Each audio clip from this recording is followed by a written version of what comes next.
شايفين القطعة الصغيرة دي يا جماعة؟ دي أرخص حاجة تقدر تحول بيها البيت بتاعك إلى بيت ذكي أو سمارت هوم. القطعة دي صغيرة جدا وتقدر تركبها ورا لوحة المفاتيح عندك في البيت، ومن خلالها تقدر تتحكم في أجهزة البيت عندك من خلال الموبايل. القطعة دي بتقدر توصلها من خلال الواي فاي وتنزل تطبيق تويا أو سمارت لايف وتربطها مع الموبايل من خلال الواي فاي، وبكده تقدر تتحكم في أجهزة الكهربائية عندك في البيت.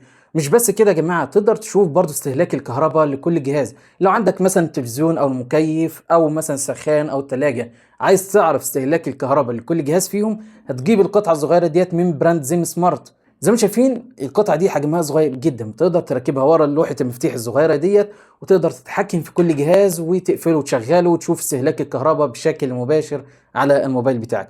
بتيجي من براند زين سمارت، وعايز اقول لك فيها اكتر من قوة تحمل 10 امبير و16 امبير. ده كله طبعا بيعتمد على الجهاز الموجود عندك في البيت.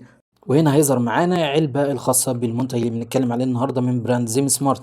لو جينا شفنا هنا أهم الاختلاف بينهم، هنا بيقول لك إن هو 16 أمبير وهنا 10 أمبير، لكن نفس الإمكانيات في كل حاجة زي ما انتم ملاحظين هنا كده. لو جينا بصينا على المنتج نفسه، فعايز أقول لك إن القطعة دي حجمها صغير جدا، وهيظهر معانا الزرار الخاص بالبيرنج أو الربط مع الموبايل. هنا هيظهر معانا اللون الازرق، وهنا باللون الاسود. الازرق هنا 16 امبير، وهنا اللون اللي هو بيكون بالاسود هنا 10 امبير.